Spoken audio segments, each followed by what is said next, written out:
자, 우리 민수기 27장, 오늘 27장하고 28장 조금만 더 나가보도록 하겠습니다.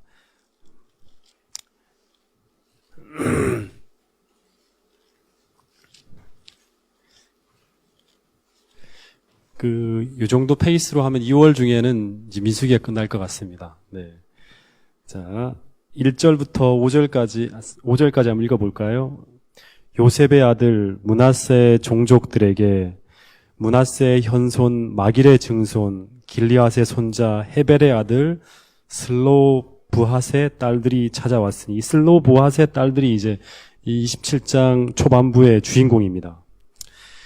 그의 딸들의 이름이 말라와 노아와 호글라와 밀가와 디르사라. 그들이 회막문에서 모세와 제사장 엘르아살과 지휘관들과 온 회중 앞에 서서 이르되, 우리 아버지가 광야에서 죽었으나 여호와를 거스러 모인 고라의 무리에 들지 아니하고 자기 죄로 죽었고 아들이 없나이다. 어찌하여 아들이 없다고 우리 아버지의 이름이 그의 종족 중에서 삭제되리이까? 우리 아버지의 형제 중에서 우리에게 기업을 주소서 하매 모세가 그 사연을 여호와께 아뢰니라. 이 슬로보앗의 딸들이 이제 등장하는데, 이 슬로보앗의 딸들이 어느 지파라고요? 이 슬로브핫의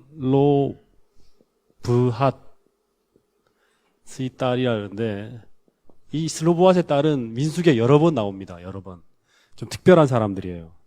이 므낫세 지파의 딸들인데, 이제 사연을 들어보니까 이 슬로보앗의 딸들은 아버지를 이어서 기업을 분배받을 아들이 없어요. 그리고 딸들에게도 이제 아들이 없어. 그래서 이 슬로보앗의 딸들이 유산을 받을 수 있는 근거가 없는데 상속을 해달라고 얘기를 하는 거예요.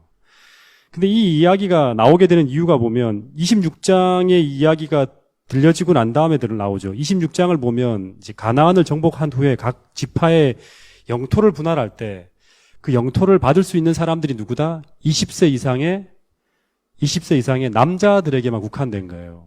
그래서 이 이야기를 쭉 들으면서 이 슬로보앗의 딸들이 실망을 한 거예요. 왜냐하면 아버지도 없고 아들도 없으므로 원칙대로 하면 자신들은 기업을 받을 대상에서 제외되는 거예요. 그래서 이 사연을 가지고 회막 앞에 나가는 거예요. 회막은 누가 있는 곳이죠? 모세와 아론이 있는 곳이잖아요. 그죠? 지금은 아론이 없죠. 엘르아살이 있는, 제사장과 모세가 있는 곳에 나가서 하소연을 하는 거예요. 근데 3절에 보면 이들의 아버지는 광야에서 죽었긴 죽었는데 어떤 사람이다? 여호와를 거스려 모인 고라의 무리에 들지 아니하고 자기 죄에 죽었다는 말은 뭐냐 그러면 자연사했다는 말이에요. 다시 말하면 아버지의 이름이 여호와의 기업에서 삭제되어서는 안 될 이유가 뭐냐 그러면 자신의 아버지가 고라 일당의 반역이라든가 이런 어떤 그런 벳부올, 시딤에서 벌어졌던 그런 죄악에 참여하지 않고 자연사를 했기 때문에 아버지의 이름이 가나안 분배에서 삭제될 아무런 이유가 없다는 그런 제안을 하는 거예요. 그래서 이 사연을 모세에게 쫙 아뢰니까 모세가 들어보니까 1년 합당하잖아요. 그죠? 그래서 이걸 어떻게 한다? 하나님께 이제 아뢰는 거예요. 이게 5절에 나오는 얘기예요. 그래서 이런 것들을 보면서 생각하는 게 뭐냐 그러면 하나님께서 그러니까 이제 어떤 부분에서는 이제 이런 슬로보앗의 딸들에게 미리 이제 법을 다 제정해도 좋은데 그렇게 하지 않고 어떻게 보면 좀 부당한 것처럼 보이게 만든 상황을 두고 이 슬로보앗의 딸들로 하여금 어떻게 하게 만들어요. 하나님 앞에 그것을 가지고 나올 수 있도록 믿음을 시험하는 모습들이 하나님이 일하시는 그런 모습이에요. 그죠? 그래서 이 27장 6절부터 11절에 보면 이제 여호와께서 모세에게 말씀하여 이르시되 하는 얘기가 나옵니다. 한번 6절부터 11절까지의 내용을 한번 읽어보겠습니다. 시작. 여호와께서 모세에게 말씀하여 이르시되 슬로보앗의 딸들의 말이 옳으니 너는 반드시 그 아버지의 형제 중에서 그들의 아버지의 기업을 그들에게 돌릴지니라. 너는 이스라엘 자손에 말하여 이르기를 사람이 죽고 아들이 없으면 그의 기업을 그의 딸들에게로 돌릴 것이요 딸도 없으면 그의 기업을 그의 형제에게 줄 것이요 형제도 없으면 그의 기업을 그의 아버지의 형제에게 줄 것이요. 그의 아버지의 형제도 없으면 그의 기업을 가장 가까운 친족에게 주어 받게 할지니라 하고 나 여호와가 너 모세에게 명령한 대로 이스라엘 자손의 판결의 규례가 되게 할지. 하나님은 이미 다 계획을 가지고 있어요. 이 슬로보아스의 딸들이 나오기만 하면 이 얘기를 다 해주려고 모든 법령을 다 준비하고 있는 거예요. 본문을 보면 하나님은 이 딸들의 말을 탁 듣고 난 다음에 뭐라 그러냐면 이 딸들의 말이 옳다 그럽니다. 옳다. 옳다라는 말은 다시 말하면 의롭다는 말도 되는 거예요. 이 주장이 의롭다는 거예요.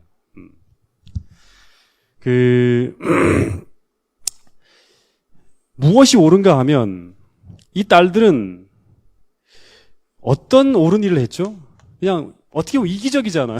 그냥 나 손해보지 않겠어 막 이렇게 나오는 것처럼 보이지만 그게 아니라는 거예요. 이 딸들은 조상 가운데서 아버지의 이름이 소멸되는 것을 막으려고 했어요.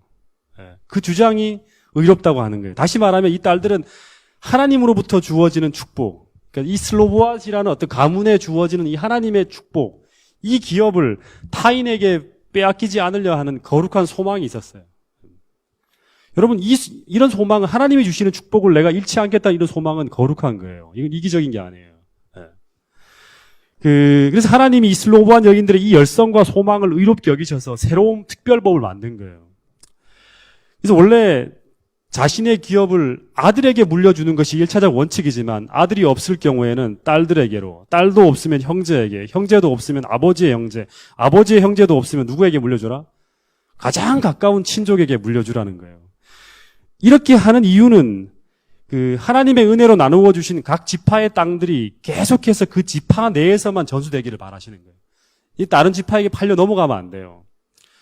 왜냐 그러면 이 토지가 하나님은 타 지파에게 넘어가는 걸 어떻게든 막으려 그래요. 심지어 어떤 제도까지 두냐, 그 희년 제도까지 두어서 이게 다른 지파에게 넘어간 거라도 다시금 되돌려 받을 수 있게 만드는 제도를 만들어요. 조건 없이 다 되돌려줘야 돼. 50년이 차면. 왜냐하면 이 토지라는 게 당시에는 뭐냐 그러면 토지는 오늘 우리가 말하는 이런 땅이 아니에요. 토지는 뭐예요? 예? 토지는 뭐다? 당시에. 토지는 뭐와 같은 거죠? 이스라엘 백성들은 이 땅을 굉장히 중시히 여겼어요. 왜 토지가 중요하냐? 이 토지는 바로 하나님과 이스라엘 백성들 사이에 어떤 거예요? 언약이에요. 언약한 땅이에요. 아브라함에게 하나님이 언약한 땅이에요. 그러니까 이 땅을 놓고 하나님께서 이스라엘 백성들과 언약을 했던 거예요. 그래서 어떤 경우에도 이스라엘 백성들은 토지를 잃으면 안 돼요. 이 땅을. 그러니까 오늘 우리가 뭐를 잃어버리면 안 되는 것처럼 안식일을 잃어버리면 안 되는 것과 같은 거예요. 그래서 토지를 잃어버린다는 것은 하나님과의 언약을 잃어버린 거예요. 그러니까 너희가 이 땅에 들어가면 내가 어떻게 하겠고 하면서 이 땅에 들어가게 되면 이 땅과 언약을 하겠다 하면서 어떻게 하면 내가 어떻게 해주겠다는 모든 언약이 이 땅하고 같이 연관되어 있는 거예요. 그래서 이 슬로보안 여인들은 그런 취지에서 하나님으로부터 주어진 그 축복을 기억하고 잃어버리지 않으려는 거룩한 열망을 가지고 하나님 앞에 나왔던 것이고 하나님은 그 마음을 어떻게 했다? 옳다 하고 여기고 축복해 준 거예요.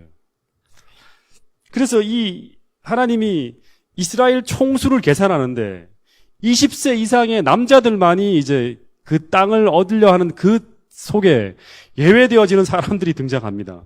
자, 민수기 26장 34절 보세요. 넘겨보세요. 반대로. 26장 33절을 한번 보세요.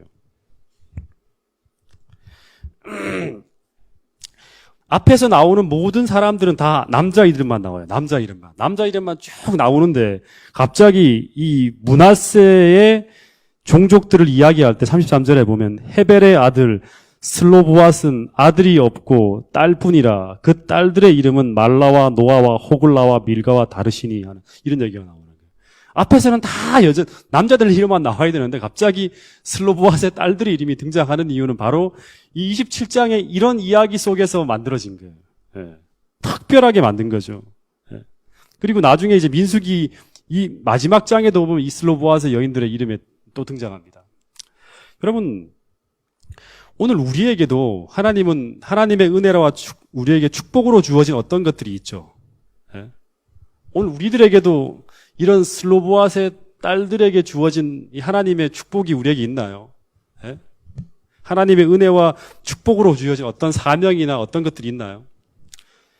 여러분, 근데 대부분 우리가 어떻게 그것을 잃어버리냐 하면, 대부분 어떻게 잃어버리냐 그러면, 무관심, 또는 나태, 태만,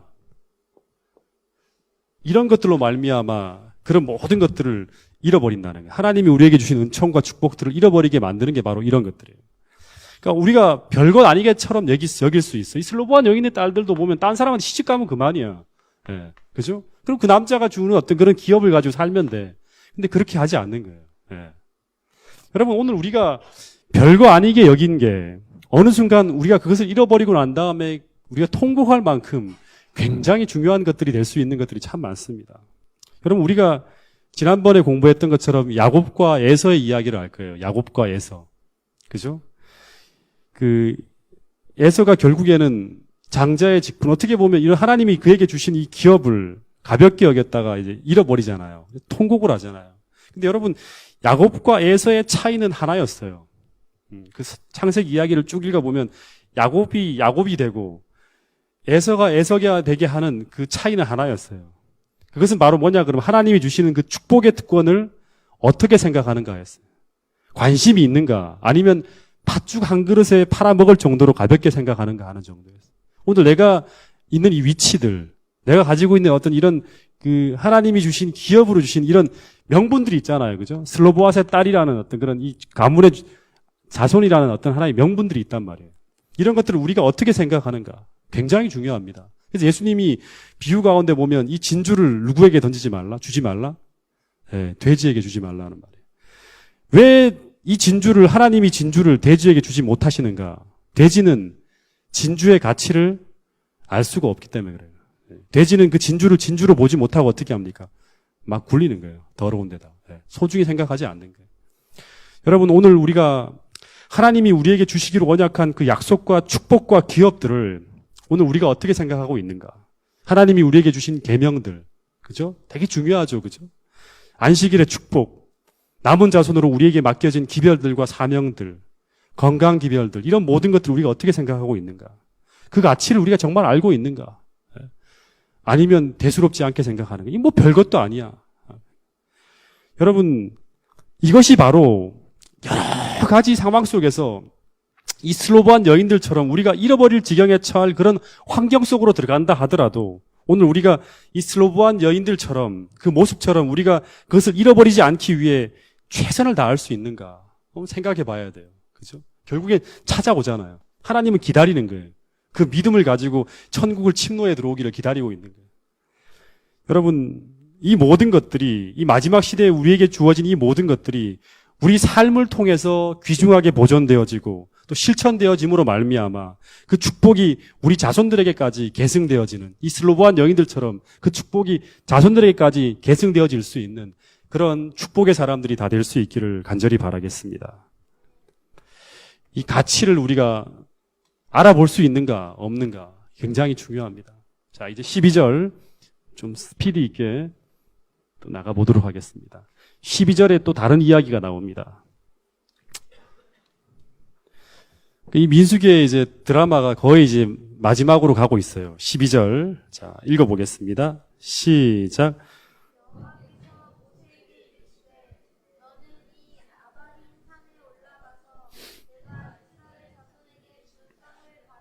자, 하나님께서 모세에게 이르시되 너는 어디 산? 아바림산. 아바림인가요? 맞나요? 아바림산. 아바림산으로 올라가요. 이 아바림산이 어떤 산인가 하면 이 아바림산은 모압 평지에 있는 한 산맥의 이름이래요. 산맥이에요, 산맥. 그러면 이 산맥의 북쪽에 무슨 산이 있냐 그러면 이 산맥이에요. 산맥이 북쪽에 무슨 산이 있냐 그러면 비스가산이 있어요. 비스가산. 그리고 이 비스가산 꼭대기에 뭐가 있냐 그러면 꼭대기 봉우리를 뭐라 그러냐 그러면 느보라 그럽니다. 느보. 네, 다 들어봤죠. 네. 아바림 산맥에 위치한 북쪽에 있는 산이 비스가산이고 이 산 꼭대기에 느보라는 봉우리가 있는 거예요. 그래서 아바림이라는 말과 비스가라는 말과 느보라는 산은 다 같은 용어들입니다. 같은 용어들. 네. 그 호렙이라는 것과 신의 산이라는 게 다 같은 용어라는 것처럼. 예. 그래서 이 산은 어떤 산인가? 어떤 산이죠? 이제 모세의 생명이 끝마쳐지는 산입니다. 다시 말하면 이 산이 등장했다는 말은 이제 이 모세의 임무가 여기까지 다 끝났다는 거예요. 이제 모세가 죽을 때가 됐다는 거예요. 이 하나님이 이제 이 2차 총 이스라엘 백성들의 인구 조사가 마쳐지고 난 후 이제 모세에게 아바림산 꼭대기로 올라가서 내가 이스라엘 자손에게 준 땅을 바라보라 하는 것은 이제 모세야 넌 이제 죽을 때가 됐다는 말하고 똑같은 거예요. 근데 왜 모세가 이게 산 위로 올라가라 했을까? 예? 이 비스가산, 느보산, 아바림산 꼭대기로 올라가라 그랬을까요? 이 느보산은 그 책에서 보니까 이스라엘 가나안 땅을 조망하기 이제 요단 동편이잖아요. 강 건너잖아요. 강 건너에 있는 가장 높은 산으로 여기 꼭대기 올라가면 이 전방 사방 팔방으로 30마일의 이 전경을 쫙 조망할 수 있대요. 그리고 남쪽으로는 거의 60마일까지를 볼 수 있대요. 그러니까 가나안 땅을 가장 잘 볼 수 있는 산 이제 뭐랄까 전망대가 바로 이 느보산입니다. 예. 아바림 산맥에 있는 비스가산 꼭대기 느보라는 봉우리. 하나님이 그 이유 때문에 모세를 이리로 올라가라 그러는 거예요. 왜 올라가라 그러냐면 그냥 평지에서 죽든지 아니면 조용한 데 죽으면 되지. 왜 이렇게 올라가서 죽게 하냐 그러면 모세가 드린 이 기도 때문에 그래요.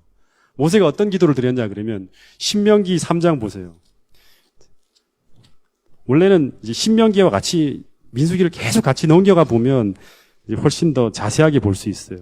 민수기에 빠져 있는 것들이 신명기에 많이 등장합니다. 3장 24절.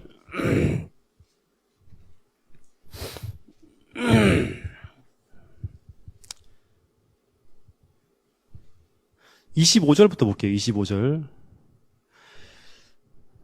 24절부터 볼게요.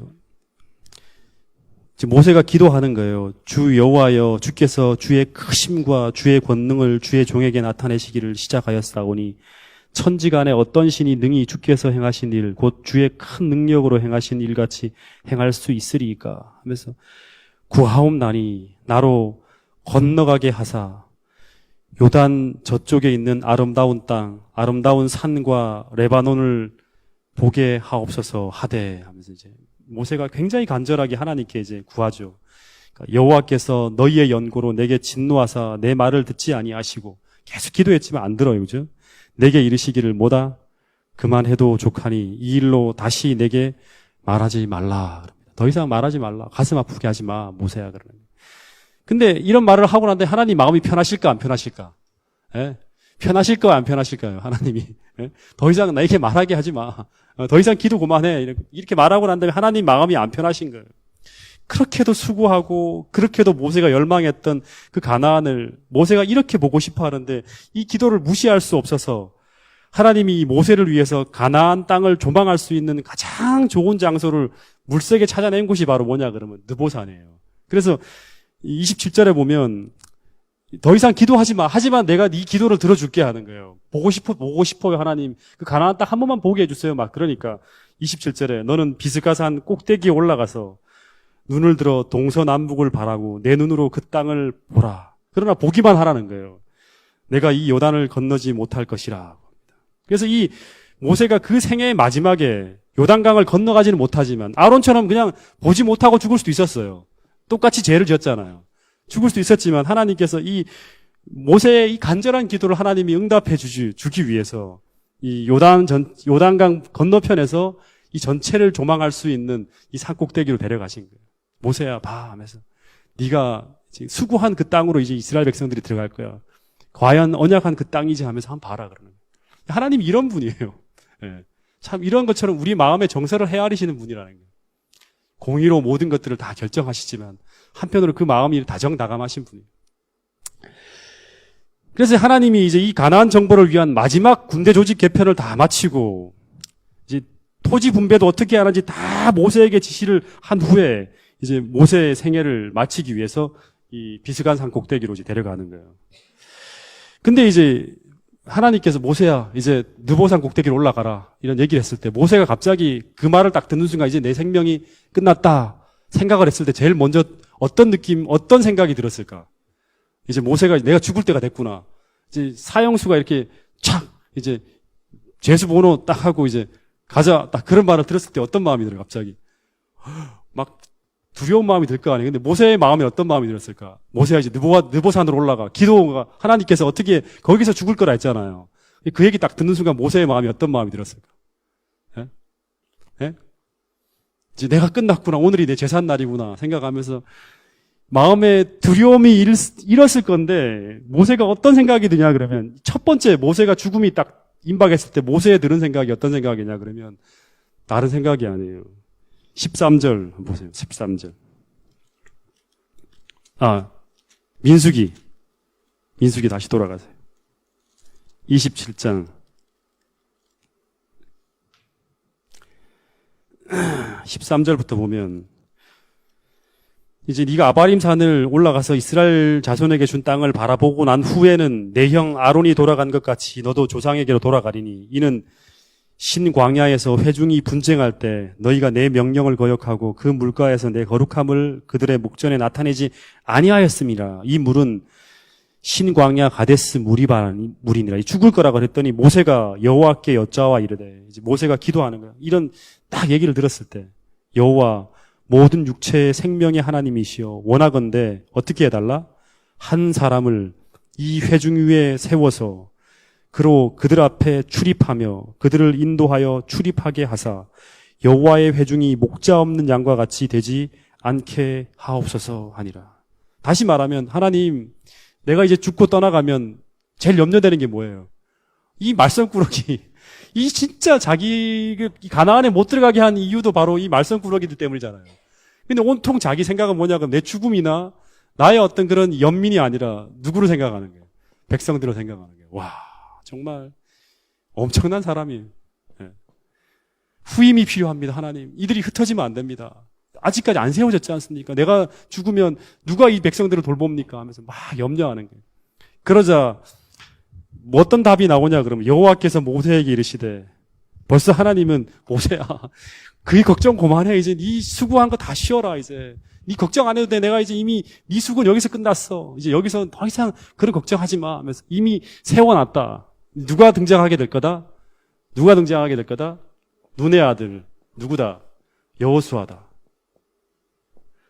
그래서 하나님 여호수아가 왜 후임이 될 수 있습니까? 라는 이제 질문을 하겠죠. 그랬더니 하나님이 그 다음에 주신 말이 우리가 좀 생각해야 될 말이에요. 여호와께서 모세에게 이르시되 눈의 아들 여호수아를 지목했는데 그 이유는 그 안에 뭐가 있다? 예, 그 안에 영이 머무는 자다 하는 거예요. 영이 머무는 자다. 이 말이 참 중요합니다.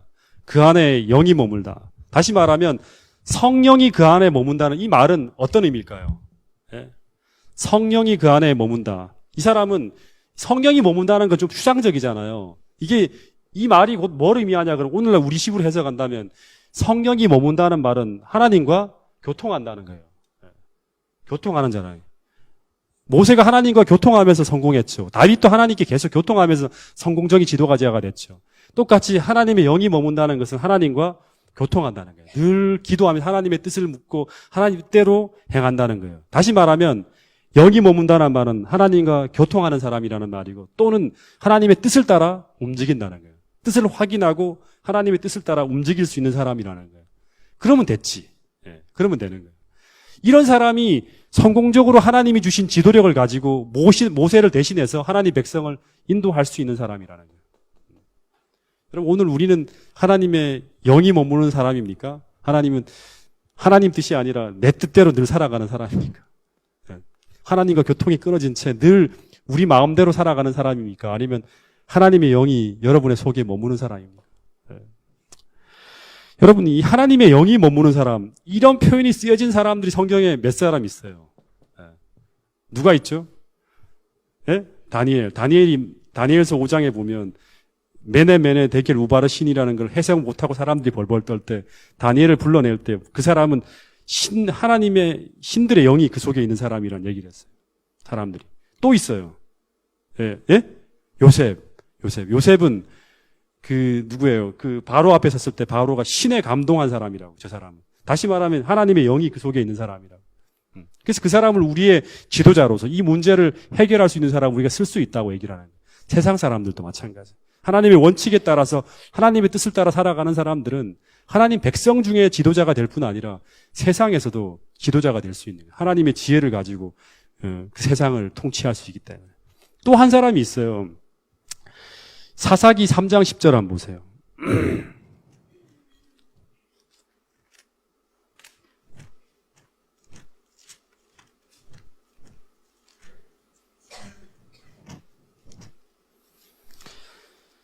사사기 3장 10절. 이 온니엘이라는 사람이 이제 사사 중에 한 사람인데, 이 10절에 보면 하나님의 여호와의 영이 그에게 임하셨으므로 그가 뭐가 된다? 사사가 된다는 게 뭐예요? 똑같아요. 이 눈의 아들 여호수아도 사사가 된 거예요. 다시 말하면 최고 지도자가 된 거죠. 사사가 되어 나가서 싸울새 여호와께서 메소보다미아 왕 구산 리사다임을 그의 손에 넘겨주심에 온니엘의 손이 구산 리사다임을 이기니라. 그 땅이 평온한 지 40년에. 그러니까 이제 다시 말하면 눈의 아들 여호수아도 그렇고 이 온니엘이 사사가 될 수 있었던 것도 뭐예요? 하나님의 영이 그에게 머무름으로 말미암아. 그러니까 오늘 우리가 이 하나님의 영이 머무는 사람이 된다는 것은 굉장히 중요한 거예요. 이 마지막 시대. 그죠? 오늘 여러분들의 속에도 하나님의 영이 머물러서 하나님과 교통하고 뿐만 아니라 하나님의 뜻을 따라서 여러분들이 생애하고 그런 어떤 하나님의 뜻을 사람들에게 제시할 수 있는 그런 이 여호수아와 같은 이 시대에 필요한, 이 전환기 시대에 필요한 그런 어떤 인물이 될 수 있기를 간절히 바라겠습니다. 그래서 하나님이 모세에게 뭐라 그러냐면 너는 데려다가 그에게 안수하고 그를 제사장 엘르아살과 온 회중 앞에 세우고 그들의 목전에서 그에게 위탁하여 내 존귀를 그에게 돌려 이스라엘 자손의 온 회중을 그에게 복종하게 하라. 그는 제사장 엘르아살 앞에 설 것이요 엘르아살은 그를 위하여 우림의 판결로서 여호와 앞에 물을 것이며 그와 온 이스라엘 자손 곧 온 회중은 엘르아살의 말을 따라 나가며 들어올 것이니라. 여러분 이 모세가 이제 이 느보산 꼭대기로 올라가기 전에 이제 올라가는 건 죽잖아요. 올라가기 바로 직전에 하나님께서 이제 올라가라 했을 때 그 얘기를 듣고 이 땅에서 딱 두 가지 일을 마지막으로 마무리 짓습니다. 두 가지 일. 첫 번째는 뭐냐 그러면 여호수아를 자기를 대신해서 안수하는 일이라는 거예요. 그 부조화 선지자에 보면 나옵니다. 올라가기 전에 이제 이 여호수아에게 안수하는 일을 합니다. 다시 말해서 하나님께서 자기에게 명하신 대로 첫 번째는 여호수아를 데려다가 그 제사장 엘르아살과 온 회중 앞에서 이 두 사람을 세워요. 그러니까 엘르아살은 제사장으로 세우고 그 다음에 여호수아는 자기와 똑같은 어떤 지도자로 세우는 거예요. 모세와 아론이 있었던 것처럼 모세와 아론이 사라지고 난 다음에도 여전히 이스라엘 백성들을 이끌 두 사람을 세워주면서 그들에게 안수하는 일을 합니다. 그리고 난 다음에 그리고 안수하여 지도자로 세우는 일을 하면서 이 취임식을 할 때 뭘 하냐 그러면 이 취임식을 하면서 이 안수하면서 취임식을 하면서 이스라엘 모든 백성들을 쫙 세웠잖아요. 세우고 난 다음에 이 취임식을 할 때 하나님이 모세에게 하나를 더 하라 그래요. 그게 뭐냐 그러면 그 하나님께서 모세에게 한 번 더 지시한 내용이 뭐냐 그러면 이스라엘 백성들이 어떻게 애굽에서 구원을 받았고 광야에서 겪었던 일들을 하나하나를 전부 다 회고하게 만들어요. 다 회고하게 만들고 난 다음에 시내산에서 반포된 그 율법을 다시 한번 반복해요. 되풀이해서 말하는 거예요. 왜 그러냐 그러면 이 세대는 지금 광야를 시내산을 경험하지 못한 세대예요. 지금 시내산을 경험했던 사람 중에 딱 세 사람밖에 살아있지 않다 했죠. 누구. 여호수아하고 갈렙하고 모세 세 사람 외에는 시내산에서 그 십계명이 반포될 때 하나님과 언약했던 그 어마어마한 광경들을 기억하는 사람이 아무도 없어요. 그래서 이 시내산에서의 어떤 율법을 다시 한번 장엄하게 선포해요. 장엄하게 다 반복을 한다고. 그리고 간절하게 이 모든 이야기를 쫙 이야기해요. 이때 모세의 나이가 몇이다? 120살. 120살이면 어떤 모습으로 할까? 동작중앙교회 성도 여러분, 뭐 이렇게 얘기할까?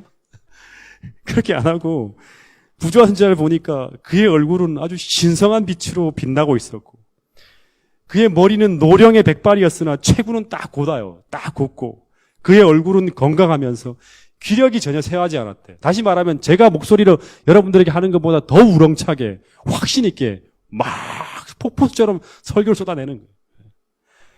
그리고 그의 시력은 명료하고 조금도 시력이 눈이 흐리지 않았다 그럽니다.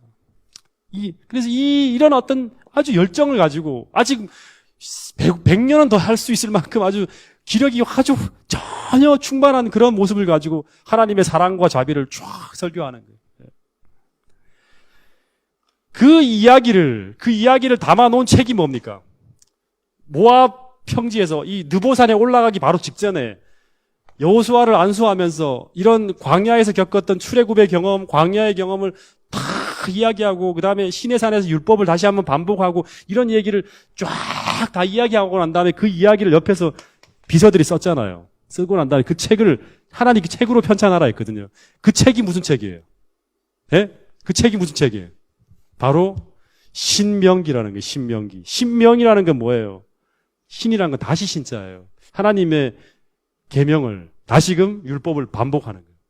그 신명기라는 책이 만들어지는 거예요. 그래서 모세가 마지막에 할 수 있는 일을 다 하는 거예요. 최선을 다하는 거예요.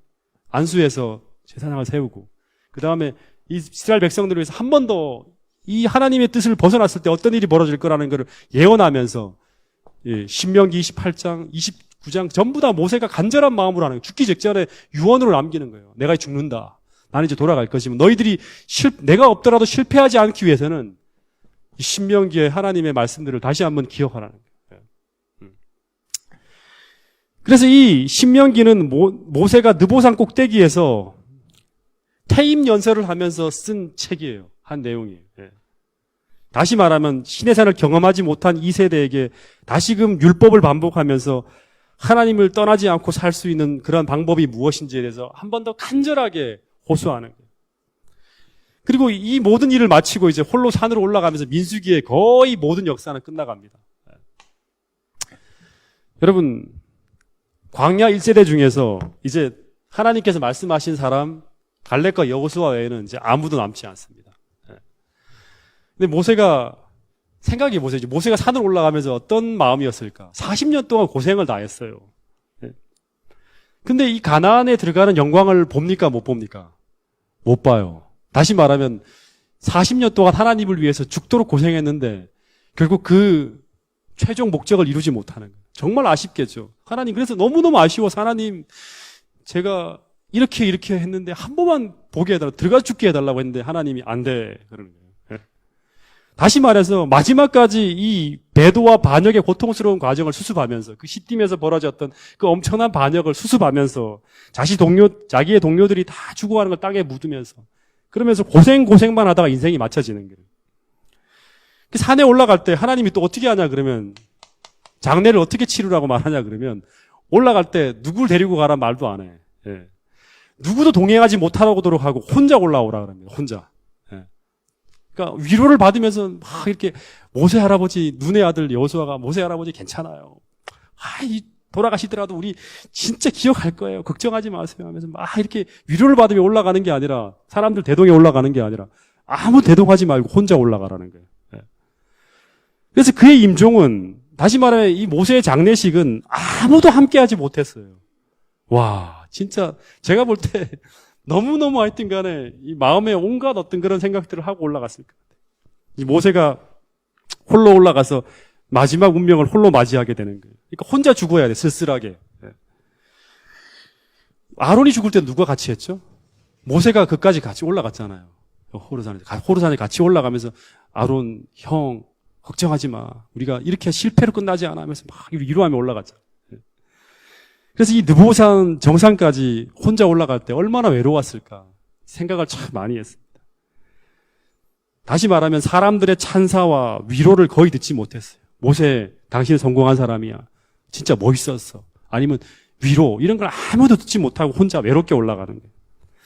근데 여러분 제가 이 부조한 선자 읽어봐야 돼 그랬어요. 부조한 선자의 모세의 죽음이라는 장을 한번 읽어보세요. 근데 모세가 너무 외롭게 올라갑니다. 올라가는데 그 산 꼭대기에서 왜 하나님께서 혼자 올라오라 했는지를 알아요. 산 꼭대기에 딱 올라갔을 때 산 꼭대기에서 느보산 정상에서 하나님이 가나안 땅만 보여주는 게 아니에요. 가나안 땅만 이 비전만 보여주는 게 아니라 세상에 그 누구도 보지 못한 장엄한 영광을 이제 보여줍니다. 모세에게. 예. 그 누구도 감당할 수 없는 장엄한 계시를 이 모세에게 보여주기 위해서 하나님께서 모세에 너 혼자 올라오라는 거예요. 내가 너하고만 얘기할 게 있어. 다른 사람이 있으면 내가 너하고 마지막 이 얘기를 못해. 너 혼자 감당할 수 있기 때문에 너 혼자 올라오라고 그러는 거예요. 그래서 이 모세가 산에 오르기 전까지는 안타깝고 외롭고 거절한 마음이었지만 그가 산 위에 올라갔을 때는 그 마지막 임종의 순간 하나님이 보여주시는 그 엄청난 황홀한 계시 속에서 아무 두려움이나 아무 염려함이나 아무 허전함이라든가 그런 모든 것을 느끼지 않고 너무나 감사하면서 평안한 마음으로 그의 마지막 임종을 마쳐요. 하나님, 제가 참 진짜 이 죽는 게 참 아무렇지도 않네요. 하나님 감사합니다. 그리고 마지막 숨을 다 거둡니다. 무슨 계시를 보여주죠? 처음부터 끝까지 종말까지의 모든 계시를 다 보여줘. 재림의 순간까지 다 보여줘. 모세야, 내 너에게 진짜 네가 수고했기 때문에 너한테 이걸 보여주고 싶어요. 올라오라는, 혼자 올라오라는. 여러분, 오늘 우리도 이 땅에서는 사람들이 주는 위로나 감사나 칭찬이나 보상을 듣지 못하고 우리가 교회 일을 하거나 또 하나님의 일을 할 때가 있죠. 내가 이렇게 했는데 사람들은 나에게 이거밖에 나를 대우 안 해줘. 너무너무 속상해. 이런 마음이 들 때가 참 많죠. 그죠? 우리 가족들에게도 마찬가지죠. 내가 이렇게 봉사하고 이렇게 했는데 자식들에게 돌아오는 게 참 허전할 때가 있어요. 근데 우리가 이 모세처럼 누구에게도 방해받지 않은 그 외로운 골방에서 하나님과 함께 하면서 그 마음의 짐과 수고와 고통들을 다 하나님께 아뢰을 때 어떻게 보면 그 수고를 다 걷어가실 뿐 아니라 어떻게 보면 죽음의 고통까지도 넉넉하게 감당할 수 있는 그 큰 위로와 은혜와 축복까지 받게 될 수 있다는 거예요. 여러분, 그래서 우리가 자주자주 모세처럼 하나님이 주시는 이 위로와 은혜와 은총을 우리가 받을 때 사람들에게서 기대하는 것보다 훨씬 더 큰 어떤 그 축복들을 받을 수 있다는 거예요. 그리고 믿음의 사람이 되어야 돼요. 그죠? 그리고 하나님과 함께 하는 것을 즐길 수 있는 사람이 되어야 되는 거예요. 여러분, 모세처럼 그런 은총과 축복들을 받으면서 우리가 가장 외로운 순간에도 전혀 외롭지 않은 하나님이 계심으로 말미암아 여호와로 말미암아 우리가 이 모든 것들을 넉넉하게 감당할 수 있는 진짜 은혜 받는 그러한 성도들이 될 수 있기를 간절히 바라겠습니다. 네, 한 5분 정도만 좀 더 나가겠습니다. 네. 민수기 이제 28장으로 바로 들어가겠습니다. 네.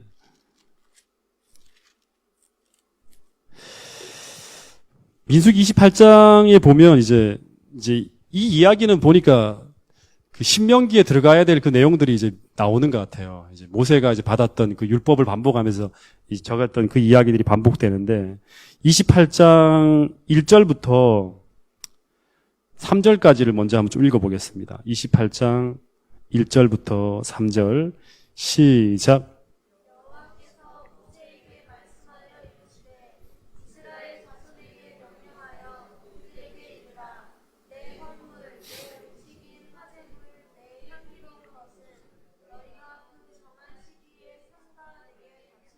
예, 하나님께서 정한 시기에 하나님은 제사를 통해서 이스라엘 백성들과 만나겠다고 하면서 그 시기와 방법을 정했어요. 근데 그 첫 번째가 바로 뭐냐 그러면 제일 중요한 제사가 나오는데 3절부터 8절까지를 보면 또 그들에게 이르라 너희가 여호와께 드릴 화제는 이러하니 1년 되고 흠없는 수양을 어떻게 알아? 매일 2마리씩 뭐로 드리라? 상번제로 드리되 그 어린 양 한 마리는 아침에 드리고 어린 양 한 마리는 해질 때 드리고 그 다음에 이제 뭐 지난번에 우리 공부했던 이야기들이 반복되어서 쭉 나옵니다. 해질 때에는 2번째 어린 양을 드리고 아침에는 소제와 전제와 같이 여호와께 향기로운 화제로 드리라 그럽니다. 첫 번째 등장하는 제사가 뭐냐 그러면 상번제예요. 상번제. 상번제란 말이 뭐죠? 한자잖아요. 번제는 아시죠? 번제. 번제는 태워서 드리는 거잖아요. 상은 뭐예요? 상. 상 뭐예요? 상이란 말이 뭐예요? 제일 높은 곳에 막 올려드리는 거니까. 상번제는 상이란 뭐예요? 항상, 매일. 여러분 타미드라는 걸 배웠죠? 타미드. 항상 드리는 번제라는 거, 항상. 이 상번제는 이스라엘 제사의 기초입니다. 매일매일 이스라엘 백성들은 아침, 저녁으로 양 한 마리씩, 아침에 하나, 저녁에 하나, 2마리를 잡아서 이 상번제로 매일매일 하나님께 드렸어요. 그래서 이 타미드라는 말, 이 상이란 말이 탐이 되거든요. 우리 청년들 공부했죠. 다니엘서 공부하면서 우리 배웠는데 매일 드리는 제사란 말 여기서 나온 거예요. 그러니까 이거는 이 상번제는 번제는 끊임없이 항상 매일 드리는 제사예요. 모든 제사의 중추, 기본 제사고 중추 제사고 어떤 절기 때라 하더라도 반드시 매일 드려져야 돼요. 절기가 진행될 때라도 항상 아침 저녁으로는 이 번제가 들어가요. 상번제가. 항상 드려지는 번제가 계속 들어가는 거예요. 절기 때든지 매일같이 안식일에도 쉬지 않고 계속 드려지는 거예요. 그래서 이 가나안에 들어가서도 매일같이 성소에서 이 제사를 드리라고 하나님께서 말씀하시는 거예요. 다시 말해 이스라엘 백성들이 그들의 그 땅에 존재하는 한 그들이 하나님과의 관계에서 매일매일 하나님 앞으로 나가는 가장 기초요 중심이요 뿐만 아니라 매일 하루의 시작과 마침 모든 절기의 기초가 되어지는 것이 바로 이 상번제라는 거예요. 상번제는 뭐예요? 어린 양이 희생되어지는 거예요. 어린 양이 죽는 거예요. 어린 양이 죽는 거 희생되어지는 거예요. 다시 말하면 이건 뭐예요? 어린 양이 희생되어진다. 모든 아침과 저녁 모든 절기에 어린 양이 희생되어지는 것을 시작하라는 거예요. 마칠 때도 어린 양이 희생되어지는 걸로 마치라는 거예요. 이게 뭐예요? 예수님의 십자가 희생이 너희들의 삶의 기초가 되어져야 한다는 거예요. 모든 그리스도인들의 언약의 기초고 삶의 기초라는 거예요. 이걸 잊는 순간에는 이 이스라엘 백성들이 하나님과의 언약의 관계가 위태로워져서 위기가 올 수 있는 거예요.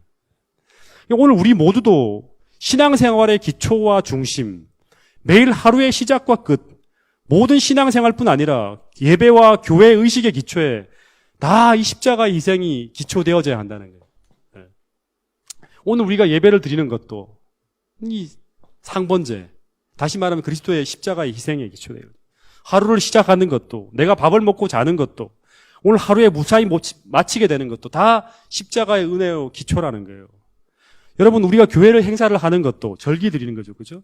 예배를 드리는 것도 다 십자가의 대속의 기초로 그 은혜로 말미암는다는 것을 잊지 않아야 한다는 거예요. 하나님께서 그걸 잊지 않도록 하기 위해서 이 제사를 계속 끊임없이 드리게 하는 거예요.